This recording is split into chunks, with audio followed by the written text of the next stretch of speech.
নমস্কার, বার্তালিপি বুলেটিনে আমি দেবাশিস পুরকায়স্থ। প্রথমেই হেডলাইন্স। কেন্দ্রের হুঁশিয়ারি সত্ত্বেও মণিপুরে কুকি গোষ্ঠী অস্ত্র সমর্পণে রাজি নয়, বেঁধে দিল শর্ত। পরপর দুবার কেঁপে উঠল মণিপুর, ফাটল একাধিক বাড়িতে। গুয়াহাটি শিলচরে অনুভূত হলো কম্পন। গুজরাটের বিশেষজ্ঞ টিম এনে তারাপুর শিববাড়ি রোডের সিঙ্কিং জোনে লোড টেস্ট হলো পিলারের। এনএইচএম কর্মীদের কর্মবিরতিতে স্তব্ধ শিলচর সিভিল হাসপাতাল, বন্ধ করতে হয়েছে 3টি ওয়ার্ড। গুয়াহাটি বুলসকে হারিয়ে বরাক প্রিমিয়ার লিগের ফাইনালে শিলচর লায়ন্স বৃহস্পতিবার খেলবেন নভোটিয়াসের বিরুদ্ধে। এবারে বিস্তারিত খবর। 8 মার্চের মধ্যে গোটা মণিপুরে যাতায়াত অবাধ করতে হবে, কোনো অবরোধ চলবে না। এর আগে সব অস্ত্র সমর্পণ করতে হবে। গত সপ্তাহে নতুন দিল্লিতে মণিপুর নিয়ে হওয়া উচ্চ পর্যায়ের বৈঠকে এমনই কঠোর নির্দেশ দিয়েছিলেন স্বরাষ্ট্রমন্ত্রী অমিত শাহ। মোটের উপর মৈতীরা এতে রাজি থাকলেও বেঁকে বসেছে রাজ্যের কুকি সংগঠনগুলো। তারা বেশ কিছু শর্ত বেঁধে দিয়ে স্পষ্ট জানিয়ে দিয়েছে এই দাবি পূরণ না হলে অস্ত্র সমর্পণ করবে না তারা, এমনকি পথ অবরোধও প্রত্যাহার করবে না। কুকিদের ছাত্র সংগঠন কমিটি অন ট্রাইবাল ইউনিটি এক বৈঠকে বেশ কয়েকটি সিদ্ধান্ত নিয়েছে। তাদের সাফ দাবি, জনজাতিদের আশা আকাঙ্ক্ষা মেটা না পর্যন্ত কুকি জো এলাকায় অবাধ যাতায়াত করতে দেওয়া হবে না। মণিপুরে কুকিদের জন্য পৃথক প্রশাসনের সেই পুরনো দাবিতে অনড় রয়েছেন জনজাতিরা। কুকিদের এই অবস্থানে কেন্দ্রের উদ্যোগ কিছুটা হলেও ধাক্কা খাবে বলে মনে করছেন বিশেষজ্ঞরা। বিশেষ করে মৈতী গোষ্ঠীগুলো ইতিমধ্যেই কুকিদের এমন অবস্থানের বিরোধিতা করে নতুন করে আন্দোলনে নামার হুমকি দিয়েছে। বুধবার দুপুরে পরপর দুটি ভূমিকম্পে কেঁপে উঠল মণিপুর। রিক্টার স্কেলে কম্পনের এই মাত্রা ছিল 5.7। ভূমিকম্পের জেরে মণিপুরের নানা এলাকায় বেশ কয়েকটি বাড়িতে ফাটল দেখা দিয়েছে, তবে এখনও পর্যন্ত হতাহতের কোনো খবর মেলেনি। ভূকম্পের প্রভাব পড়েছে গুয়াহাটি, শিলচর সহ উত্তর পূর্বের বিভিন্ন রাজ্যেও। শিলংয়ের আঞ্চলিক ভূকম্পন পর্যবেক্ষণ কেন্দ্র রিজিওনাল সিসমোলজিক্যাল সেন্টারের তথ্য অনুযায়ী বুধবার সকাল 11:06 নাগাদ প্রথম কম্পন অনুভূত হয় রিক্টার স্কেলে, যার মাত্রা ছিল 5.7। কম্পনের উৎসস্থল ছিল ইম্ফল পূর্ব জেলার ইয়ারিপোকের 44 কিলোমিটার পূর্বে, ভূপৃষ্ঠের 110 কিলোমিটার গভীরে। দ্বিতীয় ভূকম্পটি অনুভূত হয়েছে মণিপুরের কামজং জেলায় দুপুর 12:20 নাগাদ। রিক্টার স্কেলে দ্বিতীয় কম্পনের মাত্রা ছিল 4.1। উৎসস্থল ছিল ভূপৃষ্ঠের 66 কিলোমিটার গভীরে। বুধের সকালের এই কম্পন উত্তর পূর্ব ভারতের অন্যান্য রাজ্যেও অনুভূত হয়েছে বলে জানাচ্ছেন কর্মকর্তারা। অসম, মেঘালয় এবং উত্তর পূর্ব ভারতের বেশ কিছু এলাকার বাসিন্দারা কম্পন অনুভব করেছেন বলে জানা গিয়েছে। প্রয়োজনে ভারতে থাকাকালীনই প্রাক্তন প্রধানমন্ত্রী শেখ হাসিনার বিরুদ্ধে ওঠা অভিযোগগুলির বিচার প্রক্রিয়া শুরু করে দেওয়া হবে।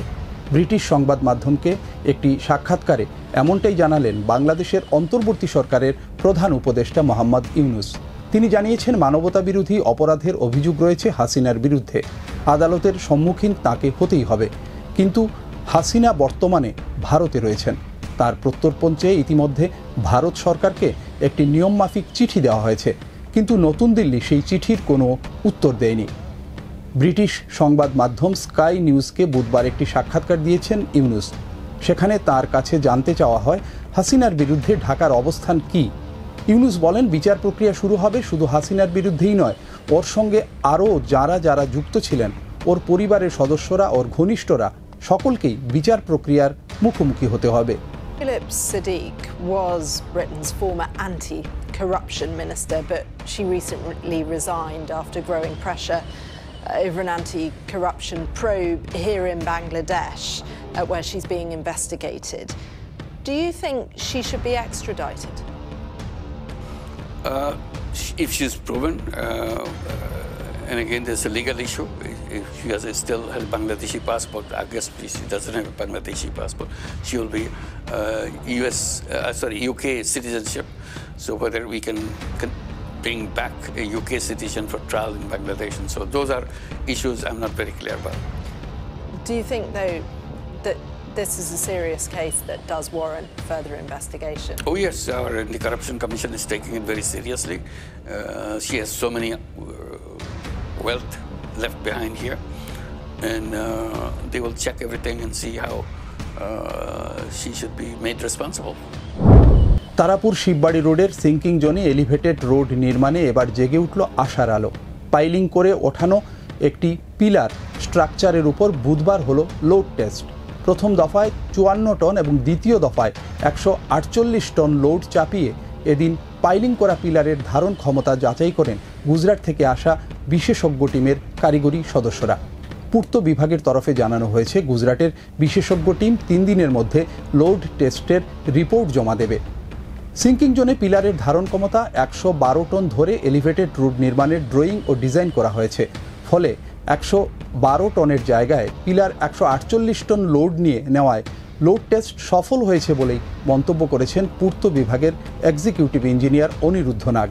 পূর্ত বিভাগের তরফে বলা হয়েছে, রিপোর্ট বিভাগীয় চিফ ইঞ্জিনিয়ার এবং নির্মাণ কাজের ডিপিআর প্রস্তুতকারক সংস্থা রাইটসের কাছে পাঠানো হবে। এরপর চিফ ইঞ্জিনিয়ারের তত্ত্বাবধানে নির্মাণ কাজের ডিপিআর এবং ড্রয়িংয়ে কিছু পরিবর্তন এনে দিন 15-এর মধ্যে শুরু হয়ে যাবে পাইলিংয়ের কাজ। देखो 112 टन चाहिए था, इसमें से 148 टन हुआ है। अभी इसका रिपोर्ट ऑफिस में, इसका सॉफ्टवेयर में उसका एनालिसिस होगा, उसके बाद पता चलेगा कि पाइका कैसा है कैसा नहीं। अभी सिर्फ डेटा लिया है अपन ने साइड पे से, जो है इसका एनालिसिस होगा, उसमें से बाद के पता चलेगा जो है वो। এনএইচএম কর্মীদের কর্মবিরতিতে অন্যান্য হাসপাতালের মতো স্তব্ধ হয়ে পড়েছে শিলচর সতীন্দ্রমোহন দেব সিভিল হাসপাতালও। এই হাসপাতালের 60%-এরও বেশি কর্মী এনএইচএমের থাকায় হাসপাতাল চালাতে হিমশিম খাচ্ছেন কর্তৃপক্ষ। ভরসা করতে হচ্ছে অস্থায়ী কর্মীদের ওপর। এ পর্যন্ত হাসপাতালের 3টি ওয়ার্ড বন্ধ করতে হয়েছে। এগুলো হলো এনবিএসইউ, গাইনির ওএনজিওটি এবং পেডেটিক্স ওয়ার্ড। স্বাস্থ্যকর্মীদের এই কর্মবিরতির ফলে ঠিক কী সমস্যার মুখোমুখি হয়েছে সতীন্দ্রমোহন দেব সিভিল হাসপাতাল, এ নিয়ে বার্তালিপি ডিজিটালের সঙ্গে কথা বললেন হাসপাতালের সুপারিনটেন্ডেন্ট ডাক্তার অরূপ কুমার পাটোয়া। এখন ওনারা টোটালি কাজ বন্ধ করে দিয়েছেন।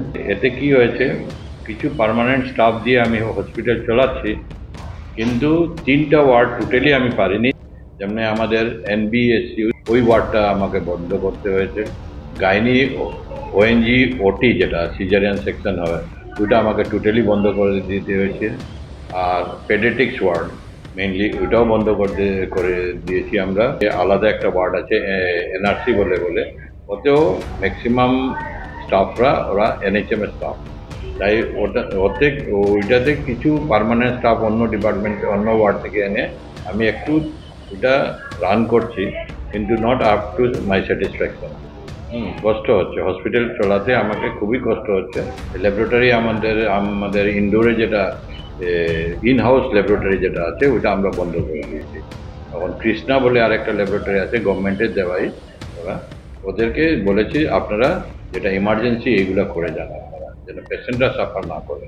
আর রুটিন যেগুলো টেস্ট, যেগুলো ওপিডির থেকে যেগুলো রুটিন টেস্টটা আমরা বন্ধ করে দিয়েছি। বোজালি জেলাশাসক কার্যালয়ে দুর্নীতি দমন শাখার অভিযান। 50,000 টাকা ঘুষ নেওয়ার অভিযোগে আটক হলেন এক এসিএস আধিকারিক। ধৃত ওই আধিকারিকের নাম গৌরব শেখর দাস। তিনি বোজালি জেলাশাসক কার্যালয়ে সহকারী কমিশনার হিসেবে কর্মরত। একজন মাটির কারবারির কাছ থেকে ওই টাকা নেওয়ার সময় কার্যালয়েই তাকে হাতে নাতে আটক করে দুর্নীতি দমন শাখা। বর্তমানে তাকে জেরা চালাচ্ছেন দুর্নীতি দমন শাখার আধিকারিকরা। এ ঘটনা প্রকাশ্যে আসার পর ফের প্রমাণিত হয়েছে, রাজ্যের একাংশ সরকারি আধিকারিক বড় অঙ্কের মাস মাইনে গুনলেও তাদের চরিত্র বদল হয়নি। এবারে খেলার খবর। শিলচর ভেটেরান ক্রিকেটার্স ক্লাব আয়োজিত বরাক প্রিমিয়ার লিগের ফাইনালে প্রবেশ করল শিলচর লায়ন্স। আজ আসরের দ্বিতীয় সেমিফাইনালে তারা 4 উইকেটে হারায় গুয়াহাটি বুলসকে। 11 বল বাকি থাকতে জয় পায় শিলচর লায়ন্স। আগামীকাল ফাইনালে তারা খেলবে নভোতিয়াস শিলচরের বিরুদ্ধে। প্রিমিয়ার লিগের আজ ছিল দ্বিতীয় সেমিফাইনাল। সতীন্দ্রমোহন দেব স্টেডিয়ামে প্রথমে ব্যাট করতে নেমে 9 উইকেটে 130 রান করে গুয়াহাটি বুলস। দলের পক্ষে সবচেয়ে বেশি 32 রান করেন অংশুমান কাটনি। হিমাংশু শর্মা, পারভেজ মুশারফ, অমিত যাদব পেলেন 2টি করে উইকেট। জবাবে ব্যাট করতে নেমে শিলচর লায়ন্স 6 উইকেটে 131 রান করে। দলের পক্ষে সবচেয়ে বেশি 20 রান করেন ঋষভ দীপক। বিপক্ষের সিদ্ধার্থ শর্মা পেলেন 2টি উইকেট। শিলচর ডিএসের সুধেন্দু পাল স্মৃতি বি ডিভিশন ক্রিকেটে বুধবার জিতল বিজয়ী সংঘ।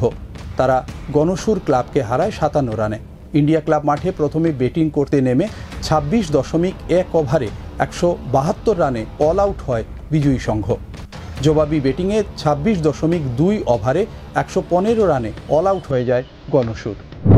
বার্তালিপি বুলেটিন আজ এ পর্যন্তই। শুভরাত্রি।